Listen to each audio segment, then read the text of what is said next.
close your eyes.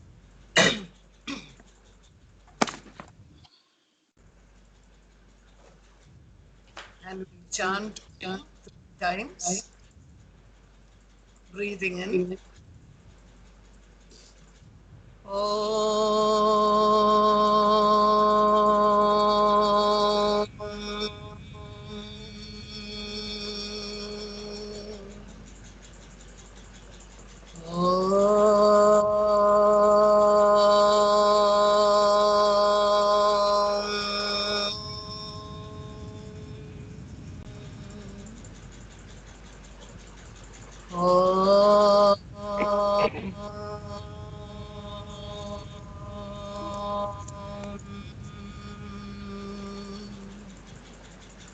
Shri Gurubhyo Namaha.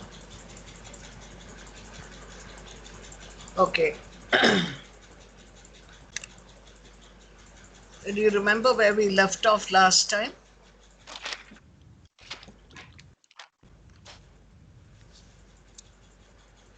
Weren't we getting ready to welcome Ravana?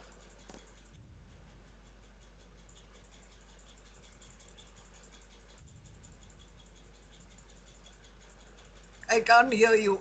Deepa, I can't hear you. Okay, sorry. Trijata takes Sita on the Pushpaka Vimana to show that Rama and Lakshmana have been killed, and she reassures Sita that they have not. Okay, that is after Ravana comes. So we've done Ravana coming. Yeah, yes, coming. I thought this was done by Indrajit. Indrajit. Okay, so the Ravana also does. Indrajit and all that. Okay, so now. And then Anukampana came. What should I do? It's off. Suddenly came. I didn't pay attention for the time. See, an echo is coming. Maybe because there's no pollution in the air due to corona, it's bouncing to US and back. Okay, now it's not there. Shall I continue? So we had, we'll quickly go through the fact that Prahasta was sent. Prahasta is Ravana's commander-in-chief. So Ravana sends him now because Indrajit has come back. And when Prahasta goes, as soon as he goes itself for the war, they have a lot of negative lakshanas. That is, the planets did not shine brightly, and then jackals were howling. They could hear the sound of donkeys braying. All these are not good lakshanas when you go in for a war to win. And then clouds with blood fell on the chariots. And where this man was going, Prahasta, the commander-in-chief of Ravana, his charioteer's hands, every now and then the whip slipped from it and fell. He had to get down and pick it up again. So Prahasta was a little worried why all these negative lakshanas were seen. And then his horses also stumbled on the ground. So anyway, he goes into the war and then he thinks he can manage, and he manages pretty well for some time because he's a very powerful chieftain. And then there was a major fight, and then Nila comes. Nila and Nala, if you remember, Nala was the one who was the architect's son and who built the bridge. Nila, who helped him, was the son of Agni, the fire. And Nila was the commander-in-chief of the monkeys. So he saw Prahasta coming there and he was very angry. So he went there. He fought with Prahasta, and eventually he took a rock and threw it at Prahasta, and Prahasta's head broke into many pieces. He died. These were the small people who are coming and going, because we are more interested in the bigger people. So then when he died, then Ravana thought to himself, now what shall I do? Because these Rama and Lakshmana seem so invincible. They come here and they're burning up Lanka like as if it's a forest fire or something like that. And he said, let me go myself because nobody else can be as good as me. And so he goes up and he reaches the battlefield. This is the coming in of Ravana. And then when he comes in to the battlefield, Rama asks Vibhishana, who is commanding this army which looks so unshakable, he says. And they've got a white umbrella over somebody, because usually they just came with the battle swords and shields and stuff. Here, they are armed with missiles and weapons. So Vibhishana, what he does is, he points out to Rama all the Rakshasas on the opposite side. All the important people like Akampana, Atikaya, who is one of Ravana's sons, one Rakshasa called Pisacha, then Trishira with 3 heads, Kumbha, who has a big tummy-like look, and they're all looking very fierce and ugly. Narantaka, somebody who is like the end of hell. And all these people, he tells them that, tells Sri Rama, these are the people, they're very powerful. And after saying all this, Ravana comes. And Rama looks at Ravana and he asks Vibhishana, he says, who is this person, this Rakshasa, who has such extraordinary luminous energy? He says he's shining so brightly. I've never seen anyone shining so much. And he's shining so much that I can't even see his form properly. It's all light around him. Because after all, he was somebody of some caliber, no, having made a mistake. So he said, even the gods that I have seen don't shine as brightly as this. And who is this, he asks. Then Vibhishana says, this is Ravana, he says. And he explains, he says, Ravana is my elder brother. This is the one who took away Sita, and because of that we are all in this war. So Rama tells Vibhishana that I am, by good luck I've got this man today. I'm going to really fight with him and finish him off. So what happens, Ravana is very, very mighty, and he is almost equal to Rama in his prowess. And he has also done so much penance, and he's got the siddhis and many boons from the gods. He's got Brahmastra, he's got a whole lot of things in his possession. In fact, he has got all the devatas sitting in Lanka, Agni cooking for him, the sun like a torchlight in the daytime, Chandra like a torchlight in the night. All the gods are his servants. He has that means it's not that the gods, it's the energies of those gods that by defeating those energies, he has absorbed them all, brought them to his kingdom, and is using them for his personal purpose. That's what it means. It's like a negative use of a major tantric siddhi. And so he came there and he just came through the army of monkeys, like, coming through an ocean and making the pathway sort of thing. Then Sugriva came towards him because Sugriva is the king of the monkeys. So he felt that it is his responsibility to do something about it. So they had a major fight, and he sent an arrow at Sugriva, who fell to the ground. And in the same way, because he was in such a rush to finish the thing, and he was full of energy, Ravana. So in the same way, he sent arrows at people like Sushena and Rishabha, Jyotirmukha, Nala, all the monkeys who were the top line monkeys. And whoever he pierced with them, with his arrows, and they were very, very special arrows, they all fell down to the ground, and he covered the entire army armies with the arrows, and they all fell shrieking to the ground with pain. Then Lakshmana came in front, and Lakshmana saw Ravana, and seeing Ravana rushing towards Lakshmana, what Hanuman did was, he came in front. So Hanuman said to him, you might have got a boon through your penance for death, for immunity from death at the hands of gods, demons, Gandharvas, Kinnaras, and all of them. But you know, you didn't get it from men. So you can be ready that this is going to be your last day.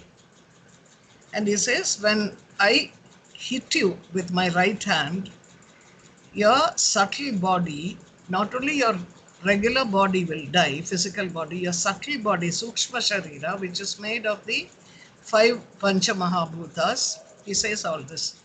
The 5 vital as Prana, Apana, Udana, Samana, Vyana, all those. Your 5 senses of perception, that is your Jnanendriyas, and the mind, and your whole body, everything will be thrown out from your physical appendage, he says. So Ravana by then gets very angry, and he says, okay, if you want to strike me, go ahead and strike me. Let's see what you can do. So Hanuman says to him, just remember how I killed your son Aksha, because he had a son whom he sent to the Ashokavana to fight with Hanuman, and Hanuman had killed him off. So just remember that. So what is Hanuman doing here? He is hitting the enemy at a vulnerable point. These are some of the strategies they use in war. If you are equally matched, then you find a little point in which your enemy is a little weak, or disturbed, and you provoke that particular part. So he reminds him of his son who got killed. That was his very young son, and so immediately Ravana was a little upset. So while saying that, Hanuman gave a big slap to Ravana. And then Ravana reeled for a minute. And then he slapped Hanuman back again. And Hanuman also reeled and fell down. Now Ravana tells Hanuman, I really admire your capacity to fight, because there, the way he set fire to Lanka, he comes down, and here again he gives him, it's not easy to hit Ravana, because what Ravana would do, just for his gym training, to make his muscles strong, he would get Indra's elephants, 3-4 of them, to walk on his chest and to butt his chest with their head and the tusks for to feel his strength. So he was very, very strong. It wasn't easy to give him a slap like that and make him fall. So he tells Hanuman, you are an adversary worthy of my praise, he says.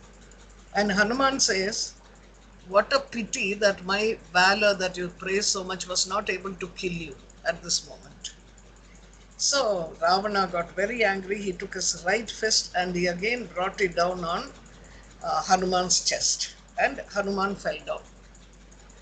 Then when Hanuman fell down, Neela, that is a commander-in-chief of the monkeys, the fire son, he comes and he picks up all sorts of trees, like the Ashwatha tree and the peepal tree, big trees, and he throws it at Ravana. That's how they fight.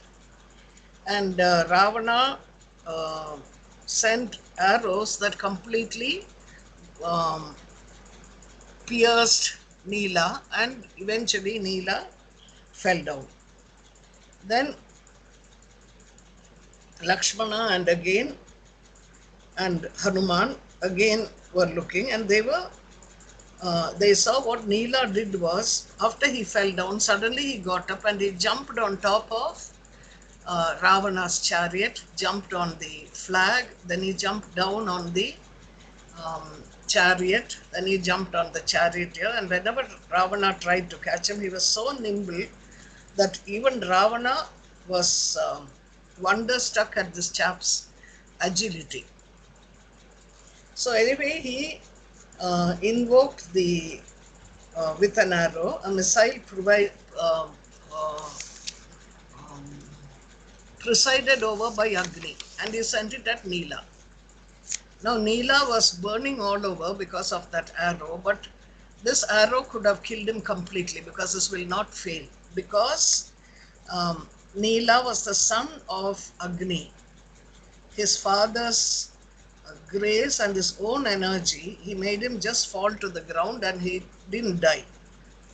So then Ravana, who just wanted to get on with it and not waste time with the monkeys, he darted towards Lakshmana. His idea was, if I kill Lakshmana, then Rama will be terribly upset. He'll be very vulnerable. Then either I can kill Rama, or Rama may die of grief. So he goes there to fight, and Lakshmana comes there. And Lakshmana tells Ravana, he said, when Ravana says, I'm going to kill you and I'll do this, I'll wipe you out and all that, he tells him, see, people who have extraordinary valor don't go on boasting and bragging about it. It's only those who are not good enough, they go on talking about it. So now I know your valor, your strength and greatness, but at the same time, what will you gain by bragging? You come and fight with me. Let's see what we can do. So they fight, and whatever Ravana sends as an arrow, Lakshmana thwarts it.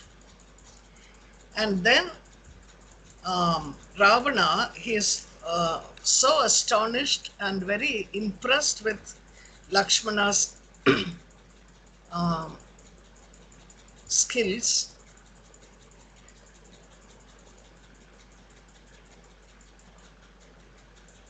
So they fought almost on an equal basis, Ravana and Lakshmana.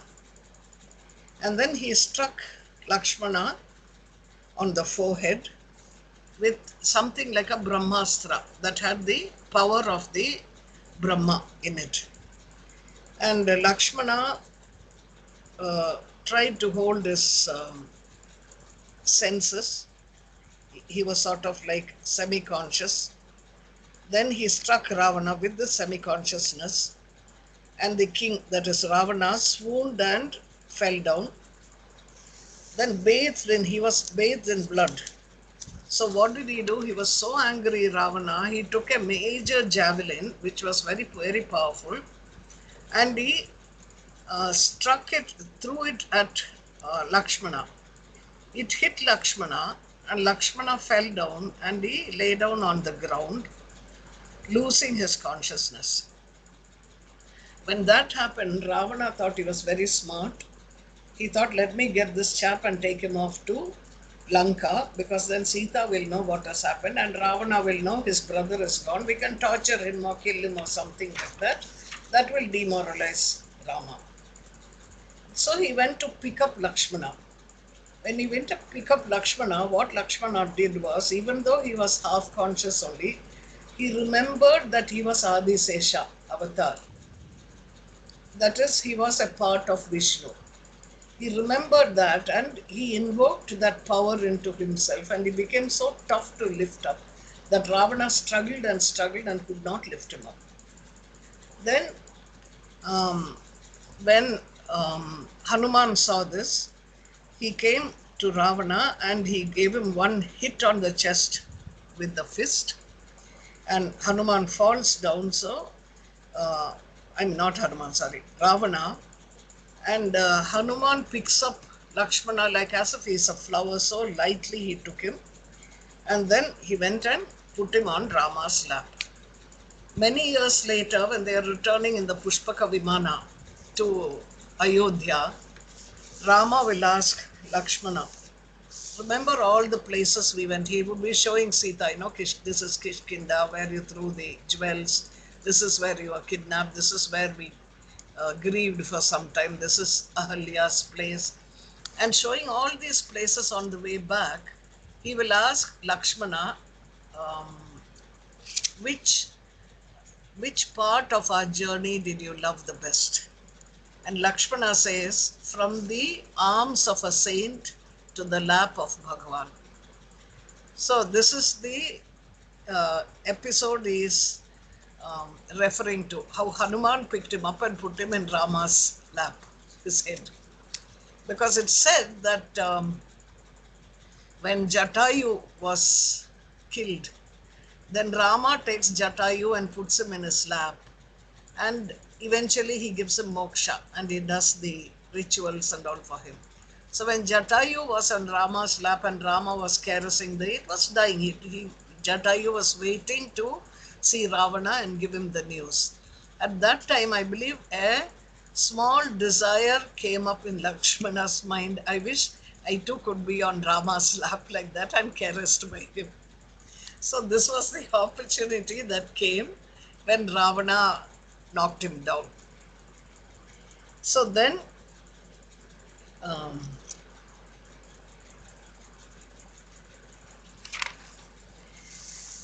Rama came ahead, and then Ravana fought with extraordinary energy. He was so angry because he saw Hanuman was hurt. So he came towards Ravana, and Ravana, when he came with the chariots, he came with chariots, not one. Rama tore it to pieces, the wheels, horses, the canopy, the flag, the charioteer, all the swords and things that he kept inside. Everything he broke to pieces. And Ravana was amazed because it's the first time he is encountering Rama in warfare. He's only heard about him.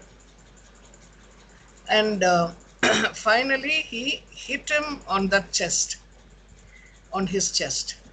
So this Ravana was very disturbed because he thought even the Vajrayuddha of Indra did not hurt him. Yama could not hurt him. None of the gods could touch him. And here is some man coming from somewhere and hitting him on the chest. And then he, while he's thinking about, Rama sent another arrow and took off his crown, Ravana's crown, which was there. So eventually, Ravana is standing there with nothing in his hands. No chariot, no charioteer, no weapons, nothing. And then Rama looks at him and then he says, I can understand you must be tired. So go back and rest in Lanka and come back again, we'll fight. And about this, Kamban says, in the Kamba Ramayanam, he says,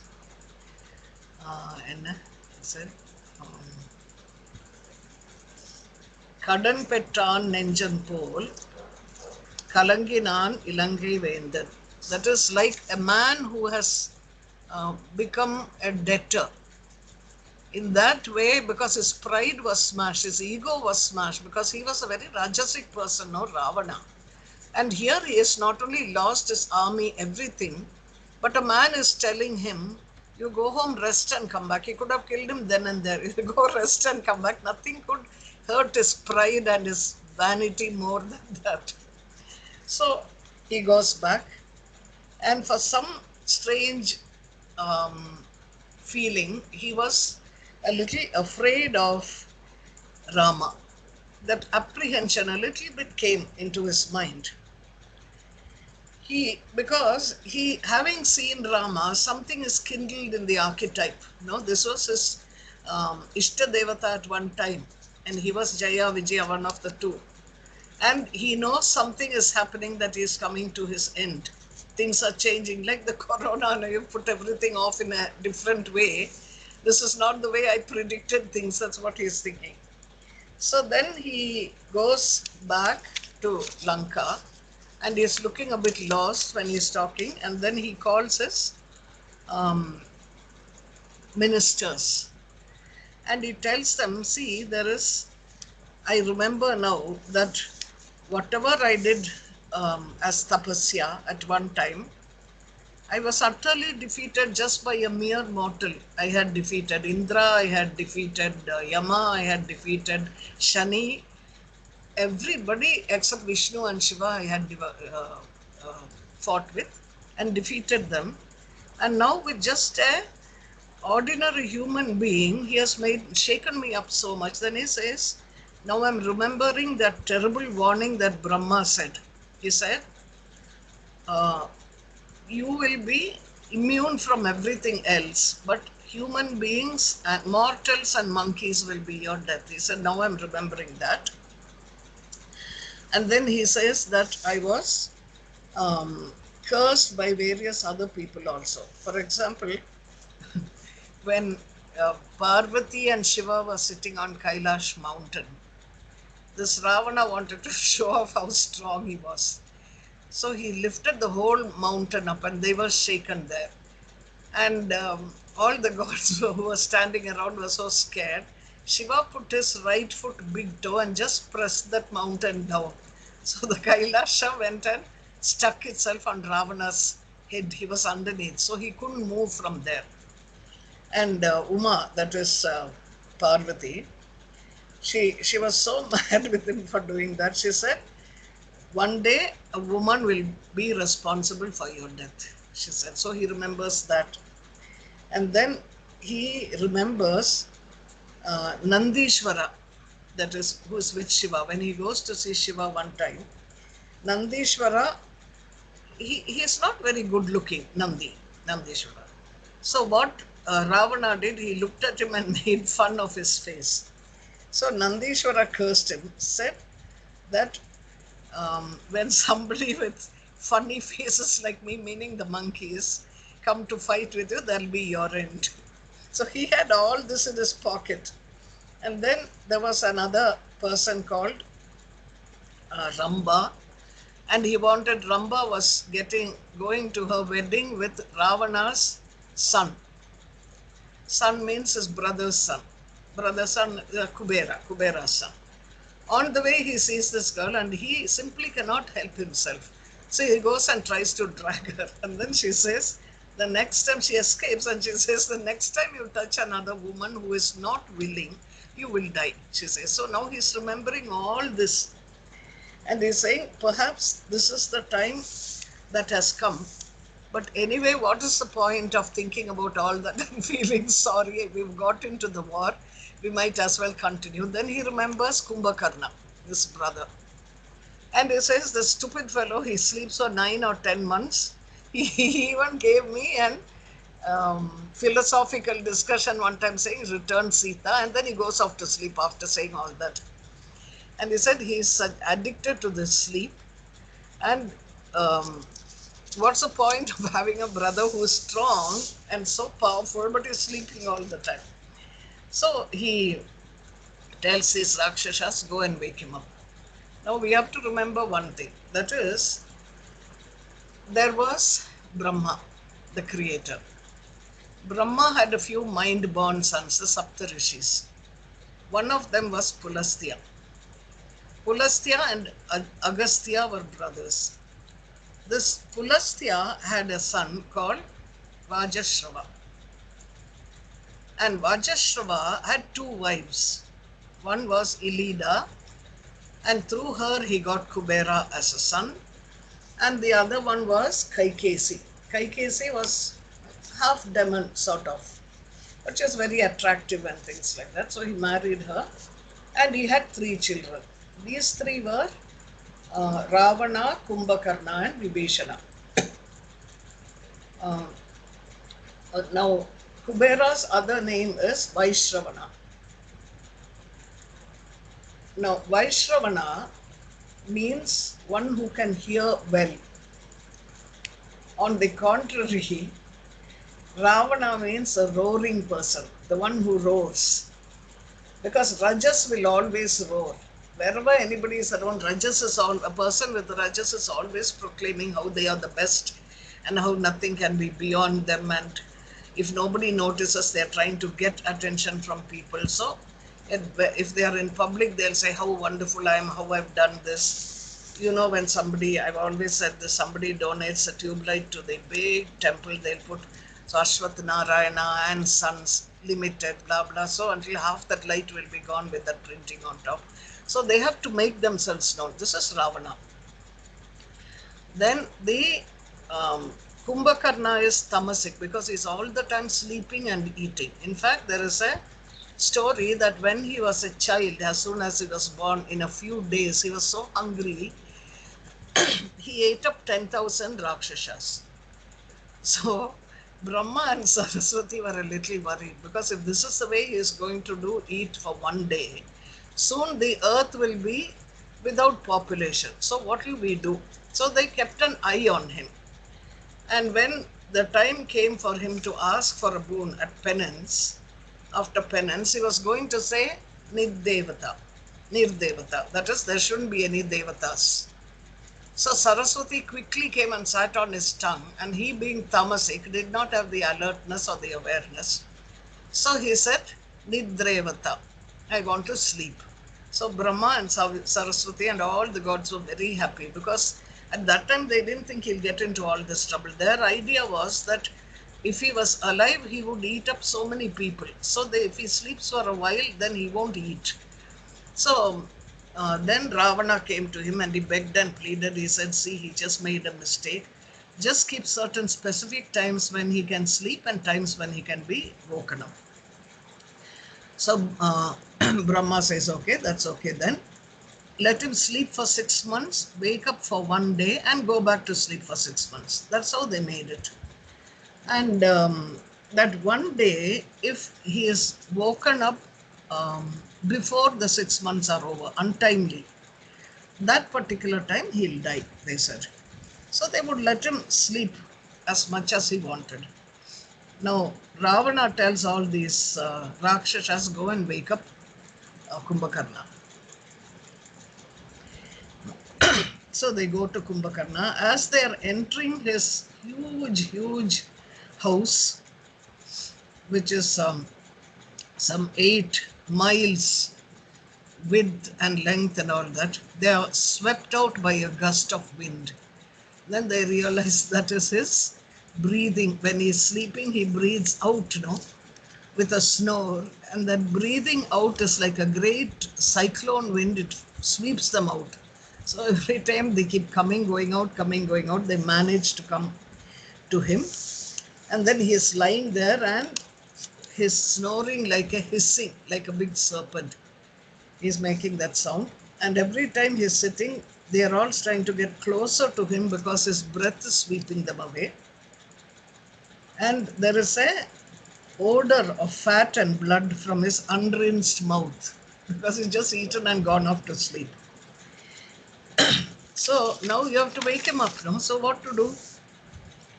They brought a whole heap of animals, like a mountain of animals, and they kept it in front of him, thinking he'll smell it and get up. They said they had tigers, hillocks of antelopes, buffaloes, pigs, and a whole lot of things to drink.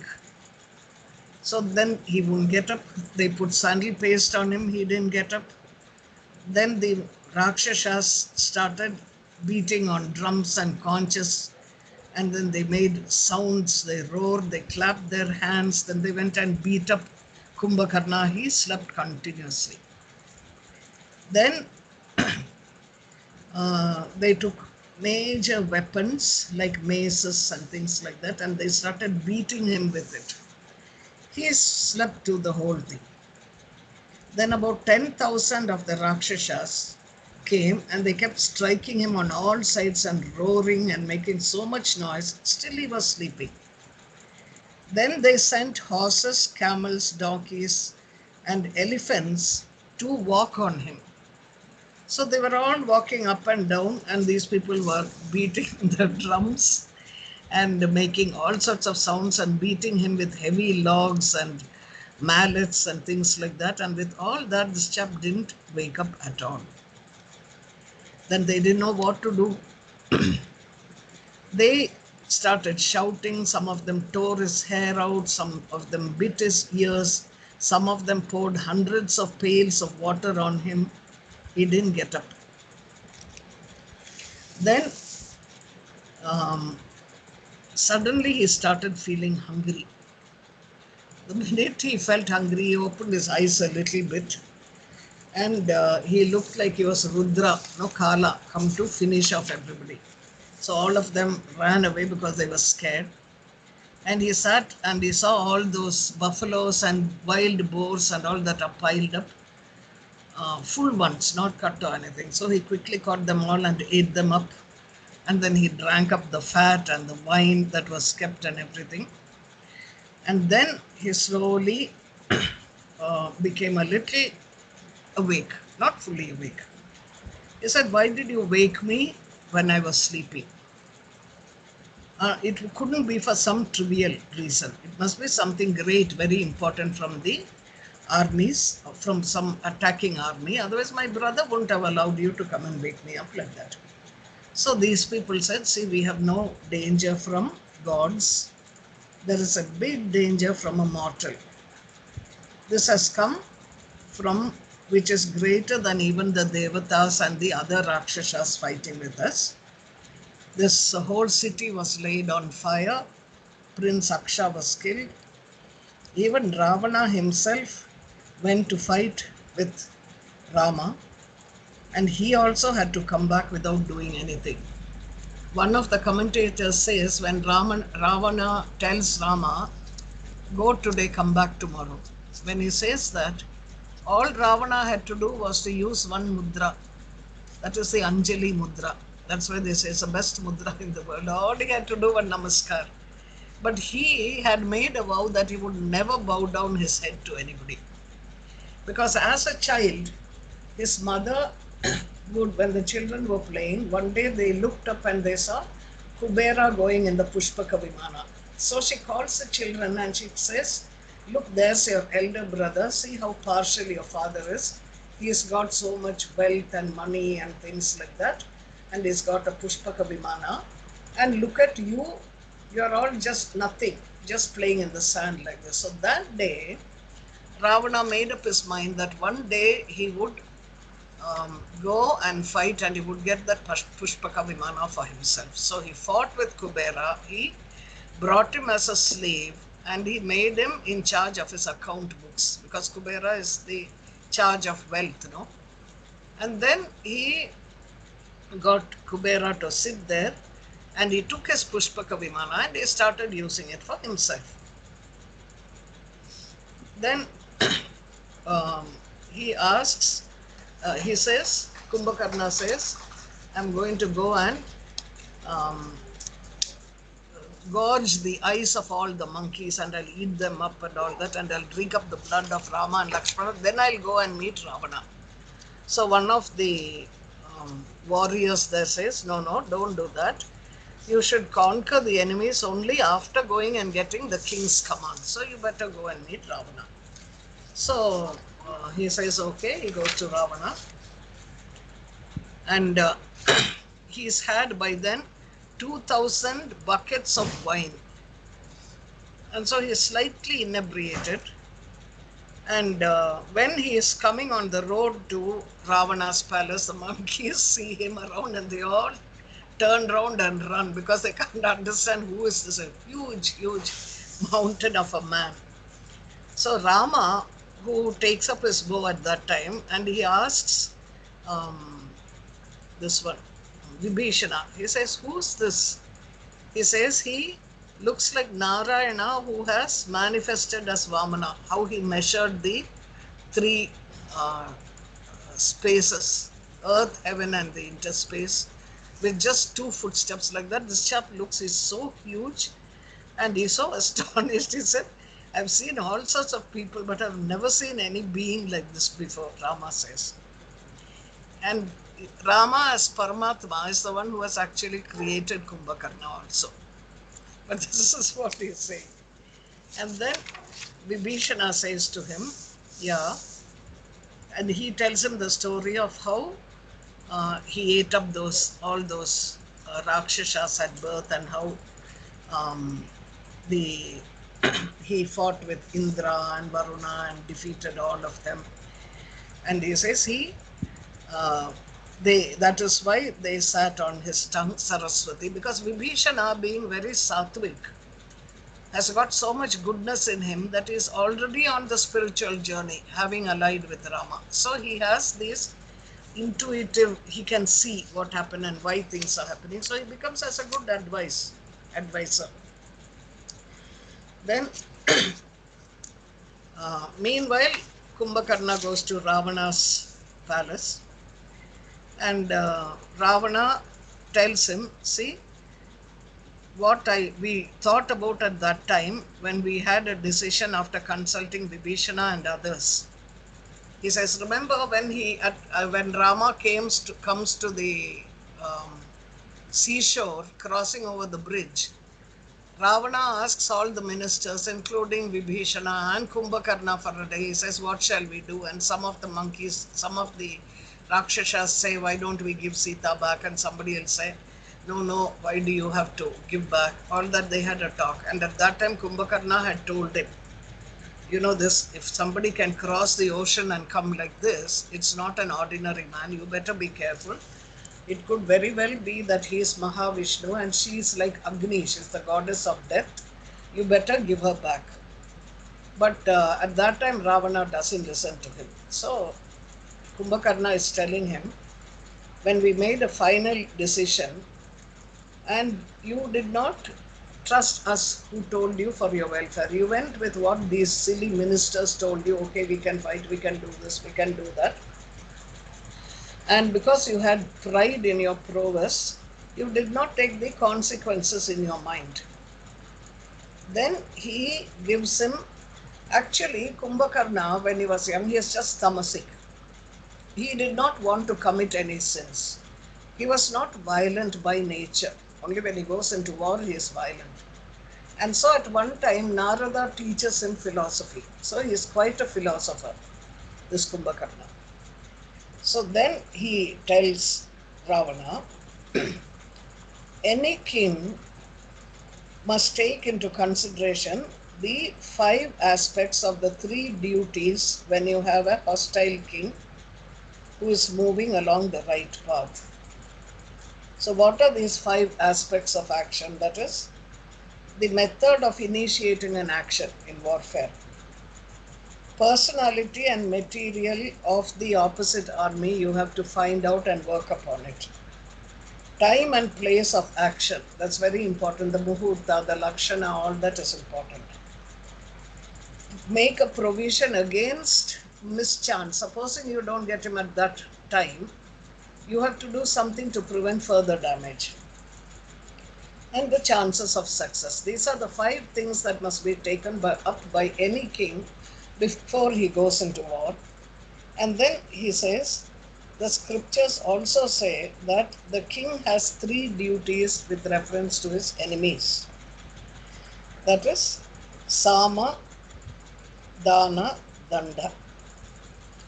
That is, when your strength and that of your enemy are equally matched, then you try to do Sama, the conciliation. Let's come for a conciliatory talk.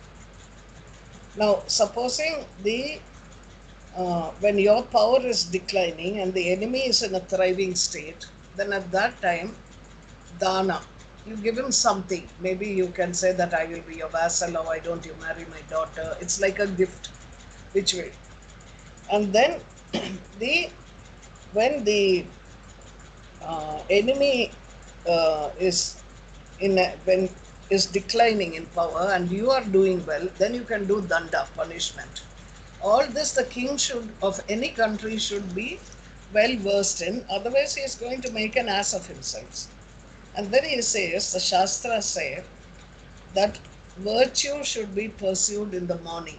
You should do good things in the morning. Worldly gain, that is, if you're a businessman or anything, you go to work in the afternoon. Sensuous pleasure at night. Now, if you're as a king, you're looking for sensuous pleasure all the time, morning, afternoon, night. So with all this, you're not going to be either respected by your own people or by the enemies. You're in a vulnerable condition. He says, the evil-minded ministers and your own people will join with the shrewd enemies, and they will play politics and bring you to ruin. This is what has been said in the Shastra on how kings must conduct themselves. A ruler must find out the reality of those ministers who've been won over by the enemy to their side, who are enemies but appearing as friends. You have to find that out first. Then he says, other people, aliens, like enemies, will find out the weakness of a ruler who is easily led away by false appearances. A king who, disregarding the enemy, takes him for granted, he does not actually protect himself, meets with reverses, and is dragged down for his position. He said, the advice which was given to you on the previous occasion by Mandodari and by Vibhishana was good for us. You didn't follow any of that. Now you do what you want, he says. At which time Ravana is both scared, worried, and annoyed with Kumbhakarna for saying all this. So he tells Kumbhakarna, okay, all that is over. No, now we can't do anything about it. So let's get on to what you can do. Are you on my side? Are you going to stay with me and fight for me, or are you going to go away? Let's come to brass tacks.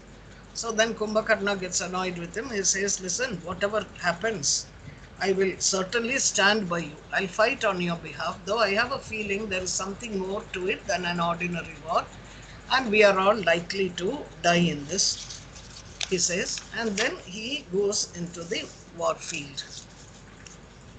And then when he goes into the war field, he's so huge that as he walks, many monkeys get crushed under his feet.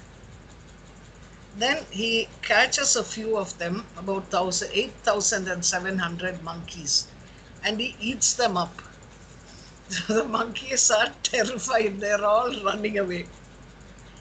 And then he took his big sword, rushed towards the army, and just as he went, Hanuman stood in front of him with a mountain peak that he had picked up. And he struck Kumbhakarna, who was completely startled, and he was all around him. There was splashing of blood and fat on him because it broke apart few parts of his body. Then he struck Hanuman in the breast, and Hanuman vomited blood, and he was so shocked out of its wits, he fell down and he howled with pain.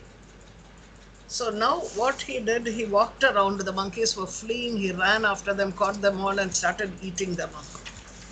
So this has been such a terrific treat not to get up and eat like that for him. Then he says to all the others who come around, Lakshmana comes and says, I'm standing here, first you fight with me. He knocks off Sugriva, he knocks off all the other monkeys, the big ones, everybody. And finally Lakshmana comes and Lakshmana says, you fight with me first. And he says, I have seen your great valor. After all, what do you do? Go running behind monkeys and eating them up? What sort of a war is that? He says. So Lakshmana, Kumbhakarna is not bothered with Lakshmana. He is going straight for Rama. That's what he's come for. So he doesn't want to waste time. So what he does, meanwhile, Rama comes in front of him, and Rama took a missile that was presided over by Rudra and hit Kumbhakarna's chest with it. Kumbhakarna was very, very upset. He had a severe pain because of this. All his other weapons also were scattered on the ground. And finally, he took a mountain peak and he hurtled towards Sri Rama. Then Rama again took his bow and shattered the mountain peak. And then this person, Kumbhakarna, after having eaten so many monkeys and drunk their blood, he was so intoxicated that he couldn't make out who he was eating. So he caught some of his own Rakshasas and ate them up. Then he caught some of the monkeys and he ate them up. So Rama said to the monkeys, you climb on him because he is a bit inebriated, so his mind is very confused. Climb on him and make him get irritated with all of you climb together. So they all climbed together and started irritating, biting his ear and pulling his hair and all that. At which time Rama took his bow and then he went towards, what's his name, Kumbhakarna. And when he twanged the bow, it made such a sound in the three worlds. And then Rama says he's getting ready to fight, at which time Vibhishana, who has been sitting in a corner, because it's his brother, no, after all, his elder brother. So he comes and he does namaskaram to Kumbhakarna, and Kumbhakarna tells him, Vibhishana, he says, see, misfortune can never come to somebody who is devoted to righteousness. Out of all of us, you alone will continue the race of Pulastya, because he won't die, he knows that. He said, I am confused because I've drunk too much. I cannot really discriminate between friends and enemies, but you deserve to be protected by my hands, my child, he says, his elder brother. So he says, don't come to fight, go away and sit in one corner. And he said, and Vibhishana tells him, see, I spoke so much to Ravana about needing to preserve the race, but he didn't care. So I had to come away because I could not stay in a place that was so filled with adharma. And then Vibhishana, they hugged each other, and then Kumbhakarna says, I know that I will die today because that is the way I am. You chose a different path, but that's okay. You go and save yourself, and when the time comes, you continue to rule Lanka and continue the lineage of our father. Because you must remember, his father was a Brahmin, is a great rishi. And Pulastya, who was Agastya's brother, was his grandfather. And Brahma was his great-grandfather. So they are of great noble descent also. It's not that they were some harebrained people along there.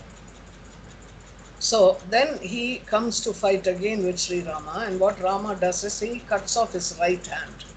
Then with the left hand he takes a mace. So Rama sends an arrow and cuts off the left hand. Then when he could not use his hands, he runs towards Rama to eat him up. And Rama cuts off his two legs. And he's roaring and roaring, and he dilates his mouth. They say it's like a submarine fire when he opens the mouth.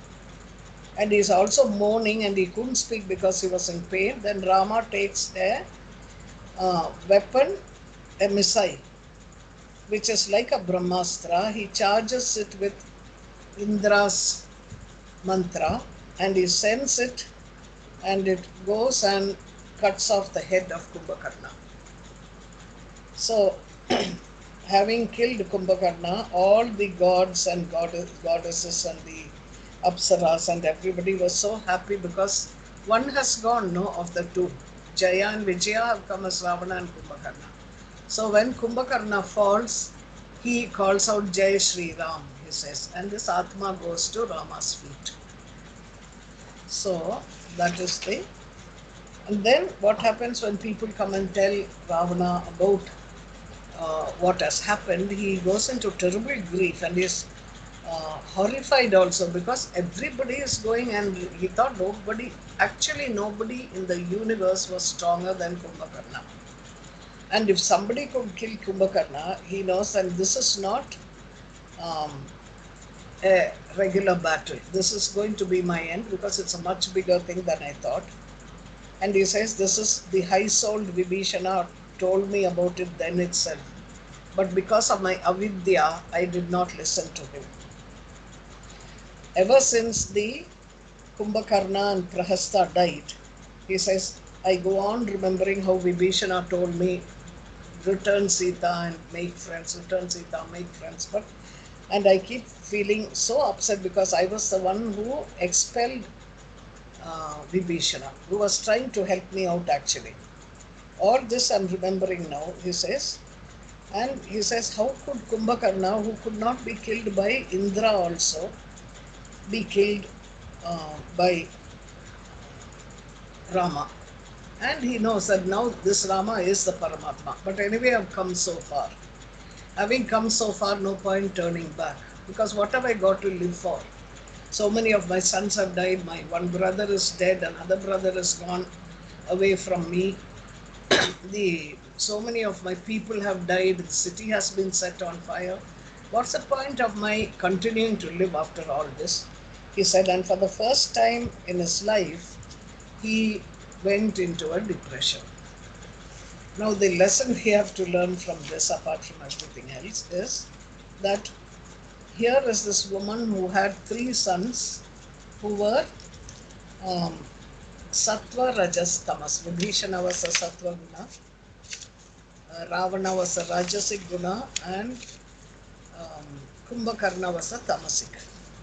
Now, when you have good thoughts, positive thoughts coming into your mind, because of the Sattva element, don't let them go. Continue keeping them positive. And for in the beginning, you're vulnerable, so keep away from negative talk, negative situations as much as you can until you're established in Sattva. Otherwise, what will happen is the Sattva will be overtaken by the Tamas. Because not even the Rajas, the Tamas, because the Tamas is so strong. The negativity is always so very strong, double the strength of Sattva. And it can rationalize anything. That's why they say Kumbhakarna is a philosopher. Whatever happens, it can say, it can rationalize it. This is why I'm sleeping. After all, didn't I do so much work yesterday? I've earned it. Why shouldn't I kill so and so, even though you may not want to? So Tamas can easily overpower Sattva because Sattva is still in a vulnerable state, not yet fully established. So when you have goodness happening to you, stay firm with it, keep away from Tamas.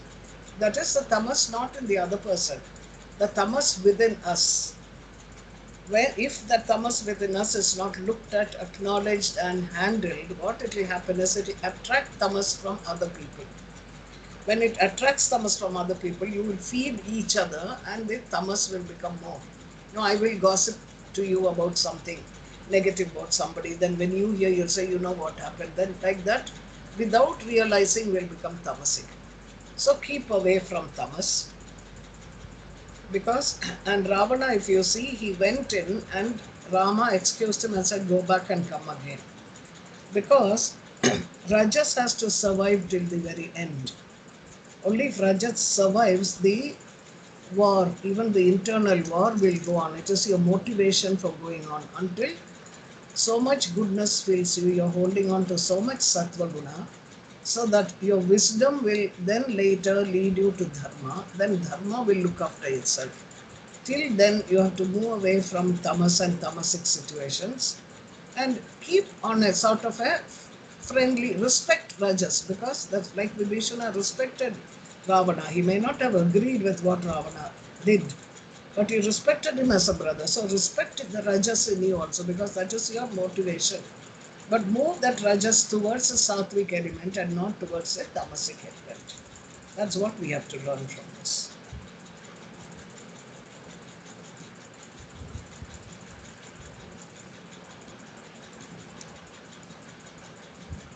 Nice to see all of you. So all of you had better get together and sing. Willie sang very well.